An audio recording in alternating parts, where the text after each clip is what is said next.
ଆରେ ଗୁଗୁଲା, ଆଜି କ'ଣ ସ୍କୁଲ ଏତେ ଜଲ୍ଦି ପଳେଇ ଆସିଲୁ? ମୁଁ ଗୋଟେ ମଶାଟେ ମାରିଦେଲି ତ, ସେଥିପାଇଁ ମୋତେ ସ୍କୁଲରୁ ତଡ଼ିଦେଲେ ଆଉ। କ'ଣ ମଶାଟେ ମାରିଦେଲୁ ବୋଲି ସ୍କୁଲରୁ ତଡ଼ିଦେଲେ? ତୁ ନିଶ୍ଚୟ କିଛି ଗୋଟେ ଭୁଲ କରିଥିବୁ। ସତ କହ, ସତ କହ କ'ଣ କରିଛୁ? ବାପା, ସେ କଥା କ'ଣ କି, ମଶାଟା ମ୍ୟାଡ଼ାମଙ୍କ ଗାଲରେ ବସିଥିଲା ତ। ଏ ଭଗବାନ, କ'ଣ ମୁଁ ଏ ପିଲାକୁ କହିବି? ଆଚ୍ଛା ହଉ ହଉ, ମୁଁ ତତେ ପ୍ରଶ୍ନ ପଚାରୁଛି, ତୁ ଉତ୍ତର ଦେବୁ ହେଲା। ହଉ ବାପା, ପଚାର। ଆଚ୍ଛା, 15ଟା ଫଳର ନାଁ କହିଲୁ। ଗୋଟେ ହେଲା ସେଉ, ଆଉ ଗୋଟେ ଆମ୍ବ, ଆଉ ଗୋଟେ କମଳା, ଆଉ ଆଉ ଭେରି ଗୁଡ୍, 3ଟା ହେଲା। ଆଉ 12ଟା କହ। ଆଉ ଆଉ ଗୋଟେ ଡଜନ କଦଳୀ।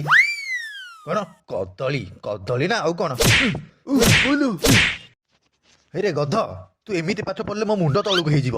କେବେ ମୋ ମୁଣ୍ଡ ଉପରକୁ କରିଛୁ? ହଁ ବାପା, ମୁଁ ତମ ମୁଣ୍ଡ ଉପରକୁ କରିଛି।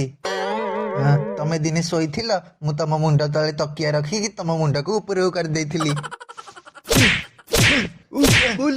କହିଲା କ'ଣ ନା ତକିଆ ଦେଇକି ଉପରକୁ କରିଛି। ଆଚ୍ଛା କହିଲୁ, ବିଜୁଳି କୋଉଠି ଉତ୍ପନ୍ନ ହେଇଥାଏ? ହଁ, ଏଇଟା ମୁଁ ଜାଣିଛି, ମାମୁଁ ଘରେ ଉତ୍ପନ୍ନ ହେଇଥାଏ।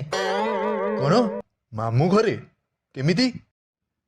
ଆଉ ଯେତେବେଳେ ଲାଇନ୍ କଟିଯାଏ, ତମେ କୁହ ନା ନାଇଁ, ଶଳା ପୁଣି ଲାଇନ୍ କାଟିଦେଲେ।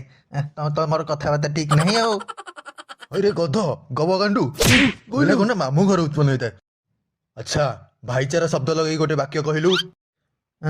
ମୁଁ କ୍ଷୀରବାଲାକୁ ପଚାରିଲି, ଭାଇ ତମ କ୍ଷୀର ରେଟ୍ ଏତେ ଅଧିକା କ'ଣ ପାଇଁ? ସେ ମୋତେ କହିଲା, ଭାଇ ଚାରା ରେଟ୍ ଅଧିକା ହେଇଗଲାଣି। ହେ ଭଗବାନ, ଏ ପିଲାକୁ ଆଉ ପାରି ହବନି। ଆଚ୍ଛା, ତତେ ଗାଈ ଉପରେ ଆତ୍ମକାହାଣୀ ଲେଖିବାକୁ କହିଥିଲି, ଲେଖିଛୁ? ବାପା କ'ଣ କରିବି କହିଲ? ମୁଁ ଗାଈ ଉପରେ କଲମ ରଖିକି ଲେଖିବାକୁ ବାହାରିଥିଲି, ସିଏ ମୋତେ ଲାତ ମାରିକି ଦୌଡ଼ିକି ପଳେଇଲା। କ'ଣ କହିଲୁ? ଗାଈ ଲାତ ମାରିକି ପଳେଇଲା? ରହ, ମୁଁ ତ ପିଠିରେ ହେଲେ କୂଅ ଖୋଳୁଛି, ରହ।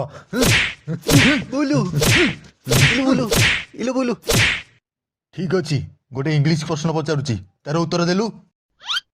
ସିନିୟର ଆଉ ଜୁନିୟର ଭିତରେ ପାର୍ଥକ୍ୟ କ'ଣ କହିଲୁ?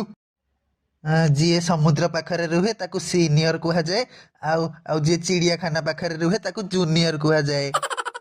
ହେ ଭଗବାନ, ମୁଁ ଏ ପିଲାକୁ କ'ଣ କହିବି? ଆଚ୍ଛା ବାପା, ମୁଁ ଗୋଟେ କୋଶ୍ଚିନ୍ ପଚାରିବି, ତମେ ଉତ୍ତର ଦେଇପାରିବ? ହଁ ପଚାର।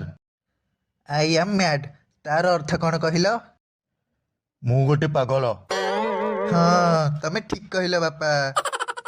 କ'ଣ କହିଲୁ? ମୁଁ ପାଗଳ? ରହ, ଦଉଛି ତତେ ରହ। ମତେ ପାଗଳ କହୁଛି? ପାଗଳ ମୁଁ ନା, ପାଠ ପଢ଼ିବା ନାହିଁ, ମୁଁ ପାଗଳ।